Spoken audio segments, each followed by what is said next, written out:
Hello, fellow residents of Tamriel. It is the Beeve. Welcome back to another video. This is one I'm a little bit excited about. It is a Stam Dragonknight build that, as you've seen from the name of the video, is not using any trial gear, is not using any Maelstrom or Master weapons, no ability-altering weapons whatsoever. The sets that I'm using are sets that can be farmed and or purchased in traders very easily, and I'm really excited about that. Too often you see, for the most damage output, you have to be wearing Locistes and Reliquin with, you know, Stormfist or Selene or Veladrith, and I've been wanting to try to do things for people that maybe don't have a chance to be able to get in there and get some of those different trial gears and whatnot. So, or just don't like doing trials. I'm not big on trials myself. I have a little bit of a social anxiety issue, in my opinion, and like I get into those big trials, and I don't know. I don't like talking to people. I don't like people talking to me. It's weird, to be honest with you, but I just sometimes don't like running them. And for people that are just like me or haven't had the ability to do so, this build is perfect. Normally, you would see me using a two-hand with my Stam characters, but I went with the dual wield this time. And Dragonites are pretty much all about connecting the dots, in my opinion. That's how you're going to get the most damage potential out of your Dragonites. So I got away from the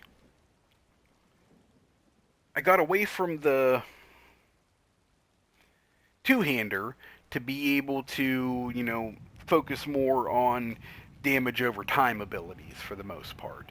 I'm not going to be needing, you know, heavy amounts of single target direct damage.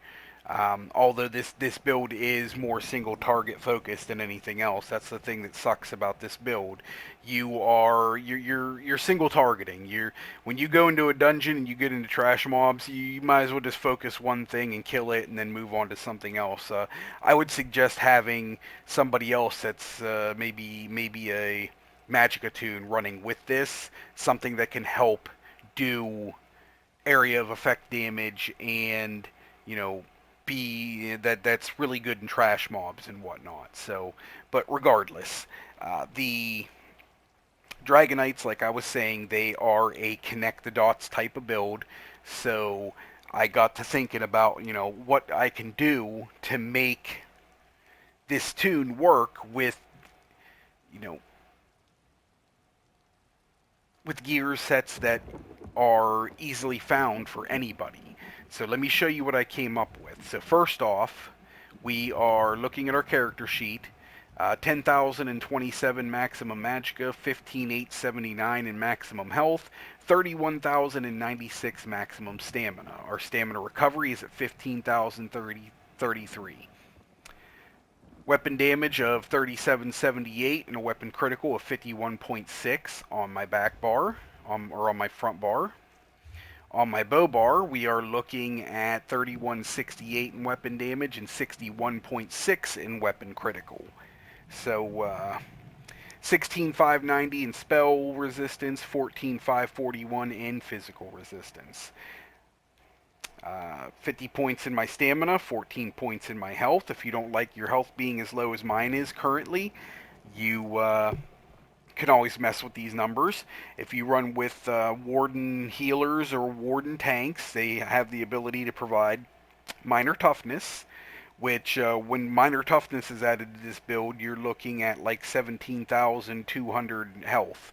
So you're already in a much better range at that point just from somebody providing minor toughness. If somebody is also wearing ebon armor, you're getting another 1,000 out of that. So in the right group, 15,800 is more than enough. But if you don't like it, you can always change things around. I am using the critical damage stone, the Shadow Stone, for 19% critical more damage. It's at 19% because all of my body pieces are in Divine at the moment. I am using Lava Foot Soup and Saltrice. This is max stamina and stamina recovery food. This is why my health is lower. This build has the ability to you can use all 64 points in stamina, take your points out of health, and use the braised rabbit blue food, and have really, really high maximum stamina, have really high maximum health. You would just want to be in a group that has good utility, good opportunities for you to get back stamina. You'll have to use heavy attacks more often to keep your stamina up. Um, I was able to do parses on the 3 million and 6 million, or 3 million and 21 million Atros with the blue food with no problem. The 6 million got hairy. It just did not have the sustain for the 6 million, unfortunately. But you have the ability to do this if you want to be able to throw in heavy attacks and have a lot more health. You can go with that braised rabbit food and just not have any good recovery numbers. That's the downfall to that. You can also go with Artam Takeaway Broth, which will provide you with some maximum health, less maximum stamina, less stamina recovery, but you get a little bit of all three, and it's good for sustain on your own health and good for sustain on stamina as well. But that is very expensive food to make and to buy the ingredients for, opposed to the lava foot. So that's why I have this set up the way I do. You can do that any other way you would like with any of those three foods that I've just mentioned. It is all up to you. Now, in my skills, I'm running Endless Hail, Poison Injection, Noxious Breath, Flames of Oblivion, Spiked Armor. This is basically just here for situations where there's a lot of ground AoE, but I'm trying not to get out of the way. If I have a good healer with me, you may see me hit the Spiked Armor, get my resistances up. My spell resistance will go above 21k, and my uh, physical resistance will be in like the 19k range with this, and that will really help me with survivability in hairy situations. So that is always on my bar for that reason right there. I am using Flawless Dawnbreaker. This is my emergency. If healer goes down, or if I'm in danger of going down myself and I need healed, I can always hit this Flawless Dawnbreaker and get some health and some resources back from it because of the Earth and Heart passive Battle Roar. We'll go over that here in a minute. On my dual wield bar, I am running Venomous Claw, Rapid Strikes, Rending Slash, Consuming Trap, Barb Trap, and Standard of Might. This is the ultimate that I'm going to try to use the most. It is the most powerful ultimate for your Dragonknight. It has really good damage over time, 48 or 4384 every second for 20 seconds. Uh, you do 15% more damage when you're standing in it and take 15% less damage. And there's a shackle synergy where somebody else can hit it and do damage. Um,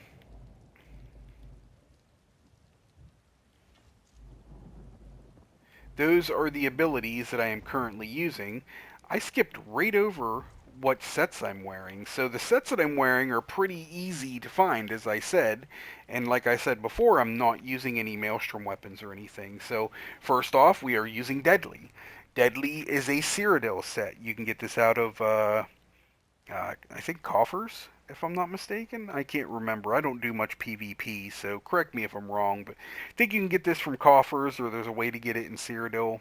Um, like I said, I don't do much PvP, so I can't tell you exactly where to find it, but I do know you can get it in traders. It can be found in traders for sale. My axe on my front hand, I have Nirnhoned. My dagger on my offhand, I have Sharpened. I am using a double dot poison, which is Nightshade, uh, Nernroot, Fleshfly larva, and Alkahest. So very pretty common ingredients, easy to find, and they make this nice double dot poison right here. I am using a deadly bow that is infused with a weapon damage enchantment on it. I am using Stormfist. This is a helm that you find in Tempest Island on Vet. Uh, I like the Stormfist helm. The Selene helm and the Veladrith helm will both work very well in these situations also. I prefer the Stormfist myself because I like the stamina recovery on it. This is the only piece of my gear. I will leave the maximum health glyph on this heavy helm, and then I will have max stam glyphs on every other piece. And as I said before, all of my traits on my body pieces are in divine. The other set that I'm wearing is Leviathan. This is found in Crypt of Hearts. It's very easy to get. It is a max stamina, and then it just adds a lot of critical damage. So the Deadly set, forgot to go over it. Weapon damage, weapon critical weapon damage. Increase the damage of your physical bleed, poison, and disease damage over time. And channeled abilities to do 20%. To abilities do... Blah, blah, wow. Increase the damage your physical, bleed, poison, and disease damage over time and channeled abilities do by 20%.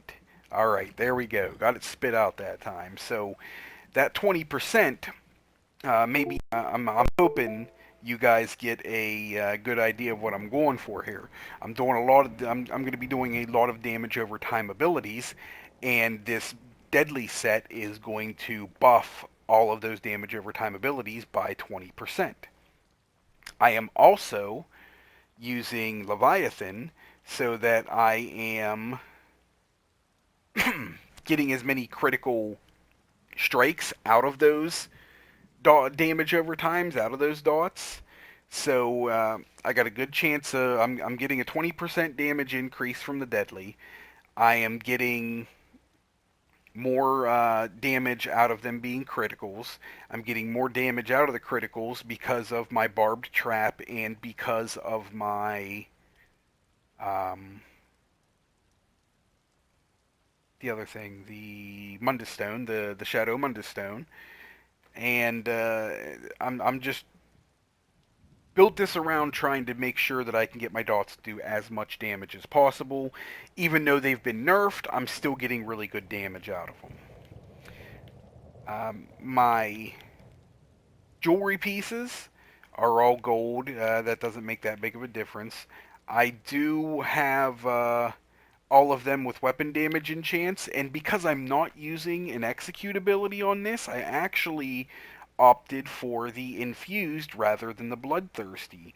So I'm keeping my weapon damage up all the time because of this infused.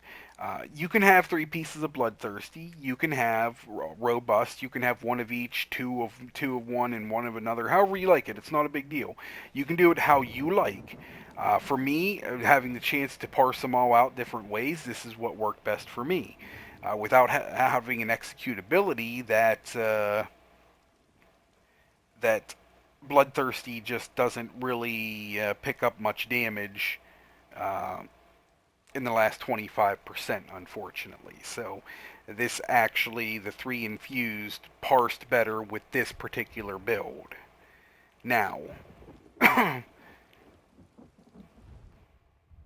champion points. 37 Warlord, 2 into Sprinter, 75 Tenacity, 100 Mooncalf, 28 Shadow Ward, 28 Tumbling. That's subjective. You can do that how you like.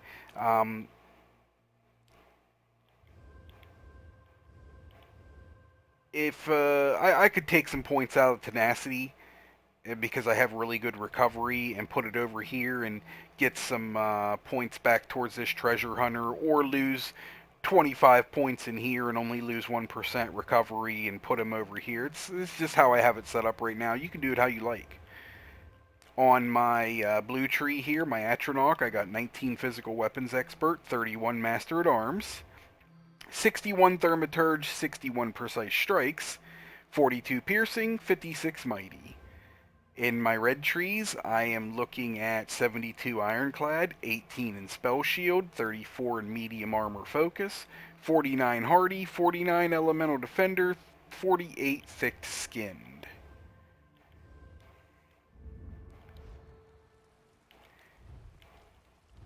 I have all of my passives in my ardent flame, my draconic power, and my earth and heart. Here's the battle roar that I was referring to. This is one of the things that really helps us with sustain, because I am actually using two abilities that are going to cost magicka, and I don't have a whole lot of magicka. But having this battle roar and being able to hit ultimates, I get back magicka because of that, so it's nice for that aspect. Plus, it gives you back stamina and health as well. So all earth and heart passives are filled in. All of my dual wield passives are filled in. All of my bow passives. I have all my medium armor passives and the first three in my heavy armor. I have all of my Fighters Guild passives. I have all of my Undaunted passives. And also all of my racial passives as well. Plus, in my alchemy, I make sure that I have 3 points in medicinal use so that I get a 100% uptime on all of my potions. The rotation itself is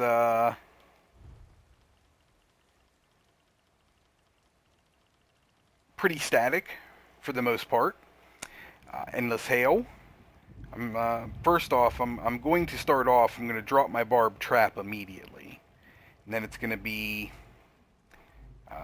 Light Attack Endless Hail, Light Attack Poison Injection, Light Attack Noxious Breath, Light Attack Flames of Oblivion. I'm going to bar swap. I'm going to do a fully charged heavy attack, then Rapid Strikes, Light Attack Rending Slash, Light Attack Venomous Claw, Light Attack Consuming Trap, Light Attack Barbed Trap. Then I'm going to Light Attack Rapid Strikes 2, maybe 3 times, depending on what the stamina situation looks like, but normally at least 2, sometimes 3 times, before I bar swap and start over. Anytime you see, anytime I see myself getting a little bit low on stamina, you may catch me hitting a heavy attack, and well, you'll just, every now and again you'll see me hit a heavy attack. I'm going to hit at least one heavy attack each rotation. So, alright, let's go ahead and do this rotation so that you can see exactly how it works.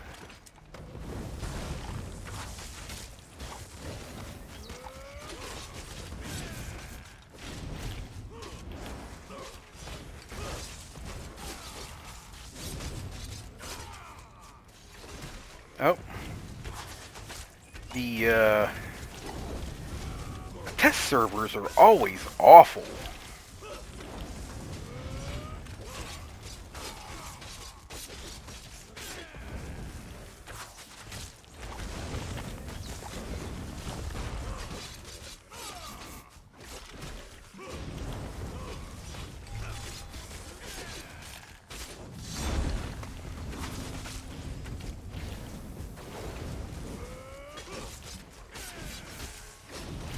See how I dropped that ultimate and hit my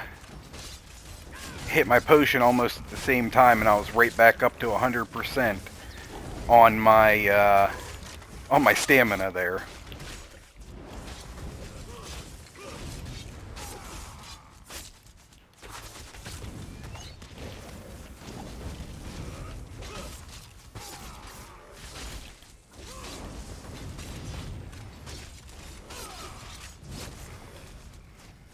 All right, so there's that one right there. 37,792. That's actually the lowest I've ever got on that. I had a lot of lag that held me back on that one right there. If you don't mind waiting through another one here, let me try that again because that was not a good parse. The lag hung me up a couple different times on some of my abilities.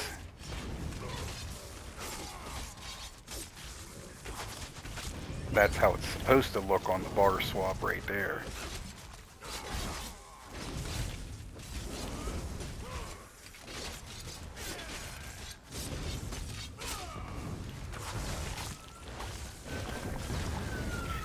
Got an ambulance going by, so I'm sure my dogs are going to freak out here in a minute, so I apologize for that.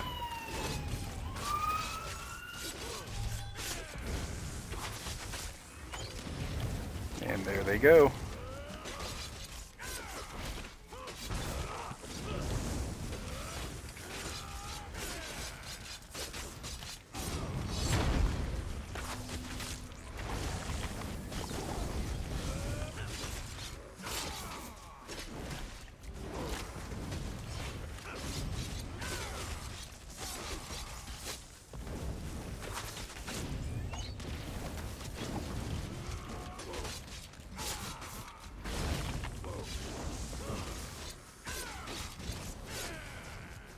Yeah, I think that one was a little bit better. Yeah, much better. All right, so there you go. 39,340. So that's no trial gear. That is no ability altering weapons. That's a helm that is not hard to get.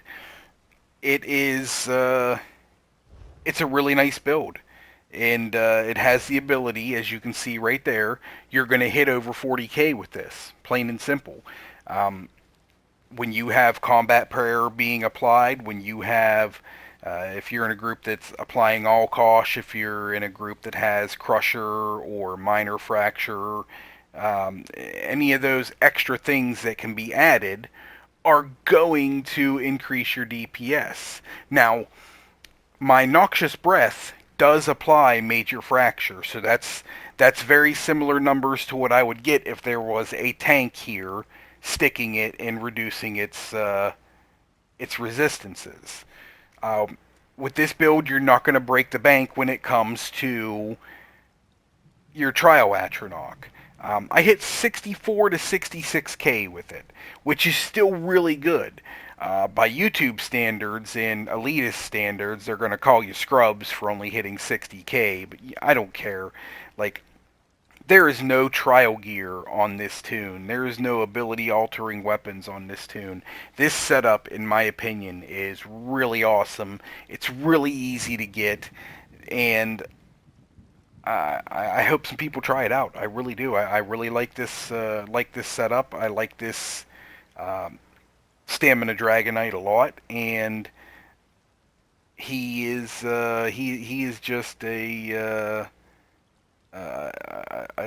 damage over time machine, and I kind of like.